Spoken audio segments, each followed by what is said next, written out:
Bom dia, meus irmãos e amigos que acompanham nossos estudos aqui no canal do YouTube da Igreja Batista Independente de Bonfim Paulista. É uma alegria, um grande privilégio dado por Deus poder estar levando a palavra de Deus a todos vocês. Nós estamos fazendo um estudo expositivo da Epístola aos Hebreus, e nós chegamos hoje no capítulo 11. Vamos pedir a direção de Deus e a intervenção do Espírito Santo em nossas mentes, para que nossos olhos espirituais possam ser abertos para o entendimento dessa palavra. Pai, muito obrigado, porque temos esse mecanismo de estudo da Tua palavra.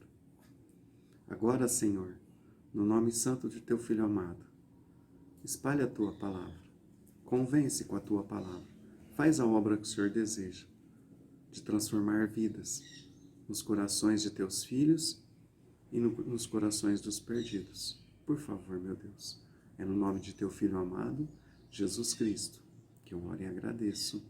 Amém. Capítulo 11 de Hebreus. Grande fé. É o texto, é o título da mensagem que eu tenho preparado para nós hoje. Mas será que a fé tem tamanho? Cada pessoa tem uma quantidade de fé? Sim, a fé é da pessoa. Jesus muitas vezes disse: a tua fé te salvou, a tua fé te curou.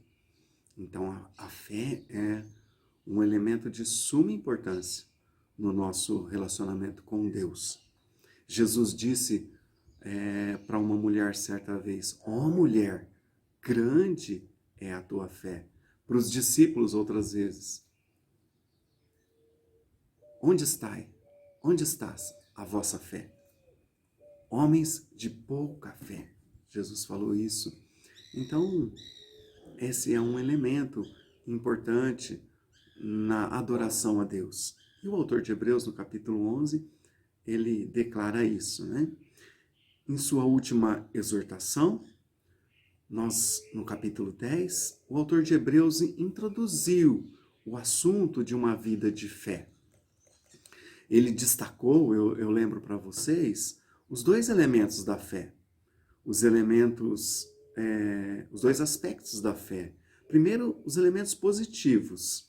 A perseverança na jornada, a ousadia de entrar na presença de Deus pelo sangue de Cristo, a retenção da confissão firmada com Cristo no início da salvação, o amor manifestado pelo encorajamento mútuo na congregação. Estes são elementos positivos da fé, mas ele também declarou os oponentes da fé, sendo o principal deles a apostasia. É como se alguém que estivesse acompanhando com cuidado o raciocínio do autor de Hebreus e solicitasse agora provas para confirmar os ensinos declarados. É como se essa pessoa receptora da carta estivesse perguntando: alguém já viveu desse modo? Existe na palavra de Deus exemplos disso que você está falando aí? Então o autor responde essa pergunta com um enorme sim. Escrevendo Hebreus capítulo 11, como nós chamamos a galeria dos heróis da fé. Estou pregando nessa manhã que a vida cristã exige fé genuína em Deus e em sua palavra. Como a fé se manifesta na doutrina do Senhor Jesus? Nessa manhã aprenderemos 3 elementos relacionados à fé, presentes na verdadeira religiosidade cristã. O primeiro elemento da fé é a natureza da convicção. Hebreus capítulo 11, versículo 1, o Espírito Santo nos diz assim: ora, a fé é o firme fundamento das coisas que se esperam e a prova das coisas que não se veem. Vejam que interessante. O versículo 1 de Hebreus capítulo 11 é escrito no estilo de muitos salmos. Ele faz o que nós chamamos de paralelismo, onde utiliza-se de duas frases semelhantes para uma mensagem única, uma mensagem importante, uma mensagem de ênfase. Por isso que esse recurso literário é utilizado, do paralelismo. É algo importante para nós, para o cristão, o que ele está dizendo aqui. Você viu as duas frases declaradas? A primeira, a fé é o firme fundamento das coisas que se esperam. A primeira. E a segunda, semelhante à primeira. E a prova das coisas que não se veem. Vamos examinar agora essa natureza da convicção que o cristão tem sobre fatos, né? Veja, o que se quer dizer aqui é que a fé é aquilo que dá absoluta segurança ou convicção de acontecimentos futuros na nossa vida prática, no dia a dia. Estes acontecimentos existem, independente da fé, mas é pela fé que são alcançadas. Primeiro, o autor explica a natureza da verdadeira fé, dando não tanto uma definição. Já ouvi pessoas dizerem que estamos diante de uma definição da fé. Não é isso, na verdade, mas sim uma descrição do que é fé. A fé é a confiança naquilo que não se vê. Então ele exemplifica a sua tese, logo a partir do 4º versículo, citando os heróis do Velho Testamento que viveram confiando no que não viram, ou seja, pela fé. A fé é a extrema certeza e mais forte evidência de que os fatos que não se veem, mas serão realizados pelo poder de Deus. Entenda isso. Vamos para a aplicação, um exemplo, para que você possa entender melhor essa questão. Quais eventos futuros na sua vida você deseja ver acontecer? Talvez a salvação de um ente querido, alguém que precisa se render a Cristo, ou a cura de uma doença grave a uma pessoa que você ama, um emprego que precisa ser adquirido, a restauração de um relacionamento, a libertação de alguém que é escravizado pelas drogas, enfim, a construção de uma maravilhosa obra para o Senhor Jesus Cristo. Você não está vendo, mas pela fé você tem certeza que o invisível vai se materializar. Sabe, alguns acontecimentos Deus decretou, ouviu a palavra? Decretou executar com base na oração de fé de seus filhos queridos. Não todas as questões. Deus age muitas vezes independente da fé de qualquer ser humano. Ele é Deus, ele é soberano. Mas é verdade que em alguns casos Deus determinou que só vai agir em resposta à oração de fé.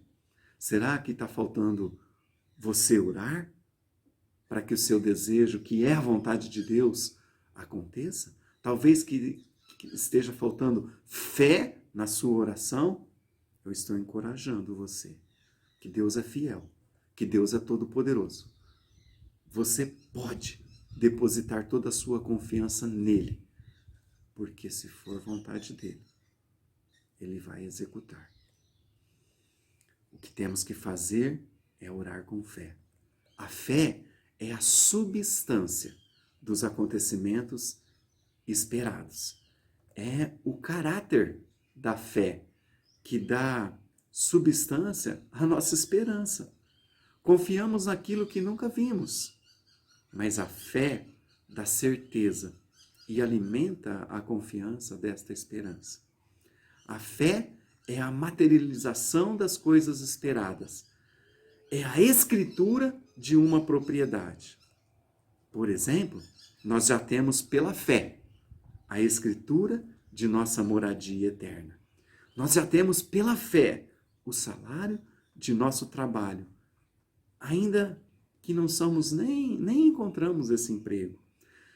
Já temos pela fé a alegria da comunhão eterna com o Filho que ainda não foi salvo. A fé dá firmeza à nossa esperança e convicção com relação às coisas que não podemos ver. Deus exige fé no seu relacionamento com Ele. Então, tome essa decisão. Talvez Deus está falando com você agora. Gente, eu quero muito isso. E a palavra de Deus declara que é a vontade do Senhor. Falta fé da minha parte. Não sei. Talvez o Espírito Santo está comunicando isso em seu coração. Decida nessa manhã. Eu exercerei fé com toda a convicção para a glória de Deus. Então veja, o autor de Hebreus declara nesse primeiro versículo do capítulo 11, esse primeiro elemento da fé. Fé, a natureza da convicção.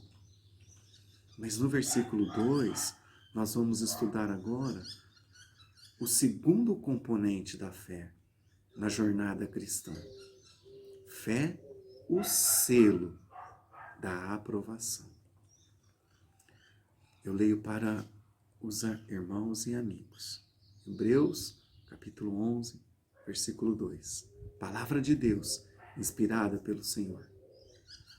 Porque por ela os antigos alcançaram testemunho. Só isso. Porque por ela, ou seja, pela fé, os homens de Deus do passado, uma paráfrase minha aqui, alcançaram testemunho. Esse porquê, gramaticalmente, é uma conjunção causal, indicando, como o próprio nome diz, uma causa. Ou seja, a causa responsável pelo fato dos antigos irmãos, homens, mulheres de Deus, terem alcançado o testemunho no céu, foi a qualidade da fé que depositaram em Deus e em sua palavra, nos momentos de prova, nos momentos de sua peregrinação na vida terrena. Ou seja, sem essa fé não havia recebido a aprovação divina. Se você não exercer fé, você não agrada a Deus. Você não tem aprovação de Deus. Você não receberá o selo dessa aprovação, o selo desse testemunho. Então, quem tem fé, recebe a aprovação de Deus. Quem não tem fé, não recebe a aprovação do Senhor. E veja como a fé é do homem. Se você tem maior fé, e ele vai abordar isso no nosso próximo estudo, Hebreus 11:6, se você tem maior fé, você vai agradar mais o Senhor Jesus Cristo, nosso Deus. E vejam, um outro detalhe que eu quero te apresentar aqui. Logo, a fé é uma responsabilidade humana. E note que a fé, isso é muito importante no meio teológico, ela se contrapõe a obras. Porque alguns dizem que se a fé for do homem, então a salvação é pelas obras e Deus não é glorificado. Não, isso é falacioso, isso não é fato. E eu explico. Por exemplo, a fé salvífica de uma pessoa. Qual a qualidade da fé? Como é a fé de alguém que foi salvo pelo Senhor Jesus Cristo? A fé que salva é aquela que o homem entende que é indigno, injusto, covarde, egoísta. Ou seja, que mérito há em você aceitar o que a Bíblia diz sobre o ser humano? Há mérito em aceitar que sou um pária da sociedade?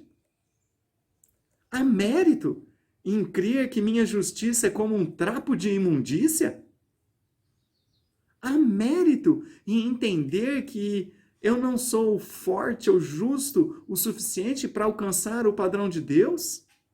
Há mérito em eu crer que eu preciso de Deus para ser salvo? Que Ele é o único caminho? Há mérito nisso? A fé humana de que eu estou tratando aqui, um exemplo, salvífica, traz glória para Deus. Pois o homem, nessa fé, não confia na sua justiça, porque ele sabe que não tem. Mas confia na justiça de outro, confia na perfeição de outro, confia que outro propiciou o seu caminho para Deus. Ele põe a sua confiança, o cristão, nos méritos do Filho de Deus, na obra realizada na cruz do Calvário pelo Senhor Jesus. É essa fé que salva o homem. A fé de que eu não presto, que eu estou morto em meus delitos e pecados e que eu preciso desesperadamente de Deus. Então é falácia dizer que fé é uma obra. Não pode ser alguma. Mas a Bíblia, alguém poderia perguntar, não diz que a fé é um dom de Deus? Sim, diz. Por exemplo, em Romanos 12, 3, eu leio para você, porque pela graça que me é dada, digo a cada um dentre vós, que não pense de si mesmo, além do que convém. Antes, pense com moderação, conforme a medida da fé que Deus repartiu a cada um. Paulo, nesse texto, ele está falando de crentes não incrédulos, falando a crentes, não a incrédulos, ou a respeito dos incrédulos. Essa não é a fé que os incrédulos exercem para a salvação, como, por exemplo, Paulo e Silas falando lá em Atos 16, 31, para o carcereiro. Mas essa é a fé, essa fé que Paulo está falando em Romanos 12, é sim o dom especial de fé, concedido a alguns crentes. Paulo relaciona também entre os dons do Espírito Santo em 1 Coríntios 12, que Deus dá essa qualidade de fé, esse tipo de fé, para alguns homens, para realizar grandes obras na terra, para realizar obras maiores do que o Filho de Deus. Mas nem todos os crentes têm todos os dons. O Espírito Santo faz isso como lhe agrada. Para alguns, ele dá o dom de ensino. Para outros, ele dá o dom de pastor, de mestre, de trabalho, de serviço, de misericórdia. E para outros, ele dá o dom de fé. Portanto, exercer fé em Deus para as questões cotidianas da vida é responsabilidade do ser humano para se obter a aprovação de Deus. Aquele que exerce fé, como nós vimos, é aprovado por Deus. Aquele que não crê é reprovado.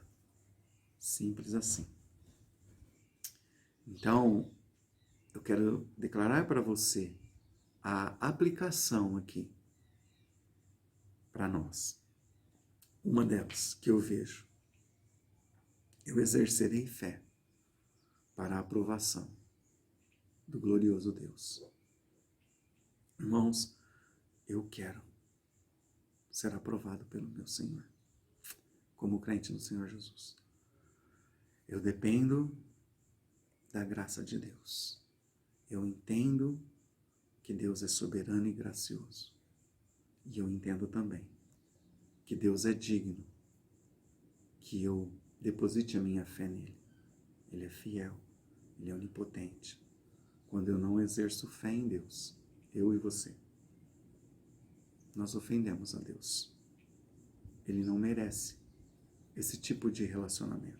Está entendendo? Então, exerça fé para a aprovação do nosso glorioso Deus. Muito bem, nessa manhã nós já vimos 2 elementos da fé muito importantes, da fé genuína, daqueles que se colocam como servos de Deus. Fé, a natureza da convicção, e fé, o selo da aprovação, que acabamos de ver. Agora, em último lugar, nós vamos estudar o 3º versículo de Hebreus 11. E nós vamos ver a fé no exemplo da criação. Eu leio o texto bíblico inspirado por Deus, como todos os outros, né? Para você. Hebreus 11, capítulo 11, versículo 3.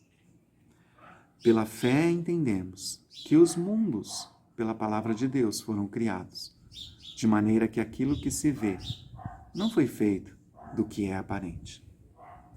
Vamos entender isso. Pela fé, o cristão mais simples entende toda a criação, enquanto que homens sábios deste mundo nunca a compreenderam e nem a compreenderão. Os crentes não racionalizam sobre a criação, aceitam o relato de Gênesis. Eles não questionam, mas simplesmente creem no que Deus falou, que Ele, o nosso Deus, um ser fora do sistema, real, verdadeiro, onipotente, onipresente, onisciente, fora do mundo, do nada, precisou criar tudo. É assim que o crente crê, que o cristão exerce. É natural. Você vê a árvore, você entende aquela árvore. A primeira semente para sair dela, alguém fora do mundo precisou criar. E você crê que é o nosso Deus. Pai. Pai do Senhor Jesus Cristo, nosso Deus Filho.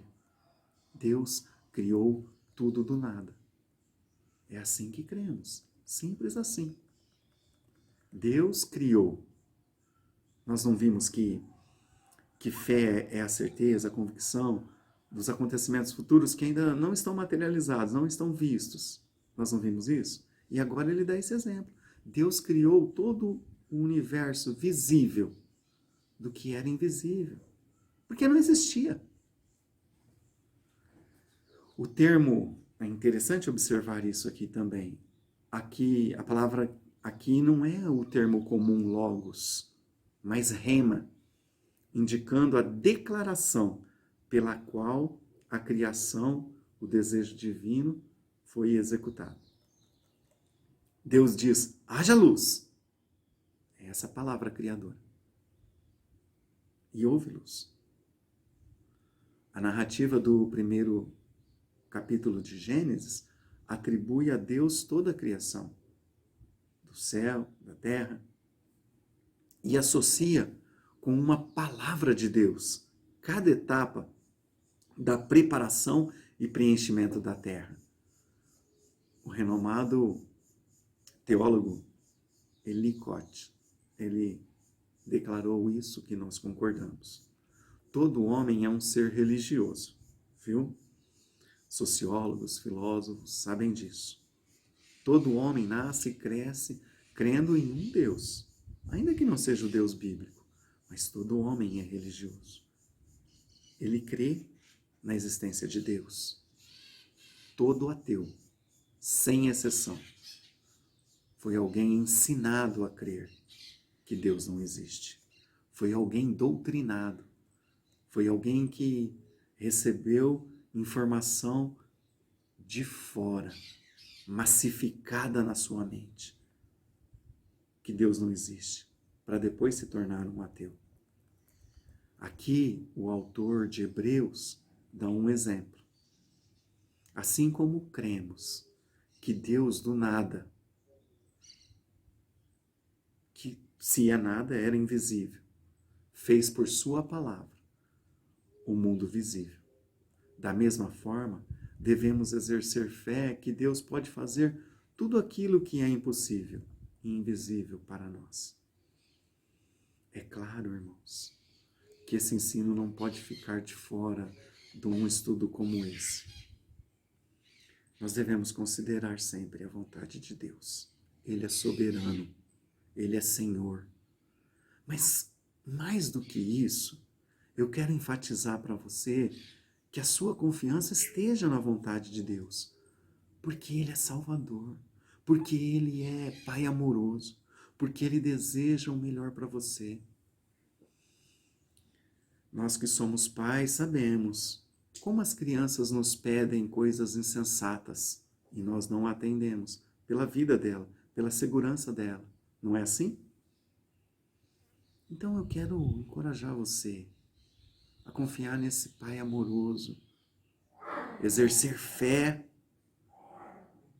que Ele tem poder para executar tudo aquilo que Ele promete. Ele tem poder para mudar a sua vida, para mudar as leis que Ele mesmo criou da natureza. Deus tem poder. Mas deixe as questões na mão dele, como filho amoroso. Desculpe, como filho de um pai amoroso que você sabe que tem. Se entregue nas mãos de Deus. Deixe Ele conduzir o barco da sua vida, mas com fé.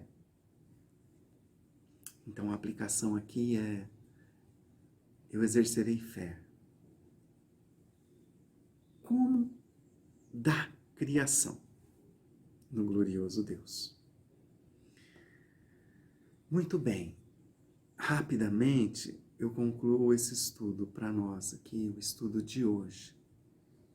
Nós vimos aqui 3 elementos de uma fé verdadeira, como introdução daquilo que o autor de Hebreus quer exemplificar por meio da galeria dos heróis da fé, que começaremos a estudar no próximo versículo, em Hebreus 11:4. Mas veja, o primeiro elemento que nós vimos, fé, a natureza da convicção. Pastor André, o meu papel aqui, eu exercerei fé, com toda convicção, para a glória de Deus. É isso que eu quero deixar no seu coração hoje. Peça ajuda de Deus e exerça fé com convicção. O segundo elemento que nós vimos aqui no versículo 2, fé, o selo da aprovação. E sabe, a aplicação aqui para você é: eu exercerei fé, porque quero receber a aprovação, o selo de aprovação do glorioso Deus, o elogio para a glória de Deus. Eu não quero desapontar meu Deus, eu quero honrar, e eu só vou honrá-lo exercendo fé, porque Ele é fiel, Ele é poderoso, Ele é digno da sua confiança. E acabamos de ver, em último lugar, a fé no exemplo da criação. Assim como você vê um animal, vê o céu, vê o sol, vê essa parreira de uva que está aí nas minhas costas, você entende que foi necessário Deus criar a primeira semente, a primeira muda. Então, exerça fé, como da criação, no glorioso Deus. Deus abençoe. Eu quero pedir as bênçãos desse Deus soberano e amoroso sobre a sua vida. Pai, no nome santo de Jesus Cristo, nosso Deus, nosso Salvador, em que nós depositamos toda a nossa fé, o único que é justo, o único que merece honra, glória e louvor. É no nome de Jesus que eu chego na tua presença. Para pedir, ó Deus, que o Senhor faça a obra que o Senhor quer fazer no coração dos teus filhos, aqui em Bonfim Paulista e espalhados pelo mundo. Pai, o Senhor quer que sejamos testemunhas. Nos ajude. Que essa palavra chegue a corações que precisam entender que Jesus Cristo é o único Salvador e que a salvação é pela fé nele. Pai, use essa palavra. Espírito Santo, convença do pecado, da justiça e do juízo. Que homens, mulheres, crianças, jovens sejam salvos pelo teu poder, pela tua vontade. No nome santo do nosso Deus, o Senhor Jesus, que eu oro e agradeço. Amém. Deus os abençoe. Um excelente domingo. Que a paz do nosso Deus, o Senhor Jesus Cristo, abençoe sua vida e de seus familiares.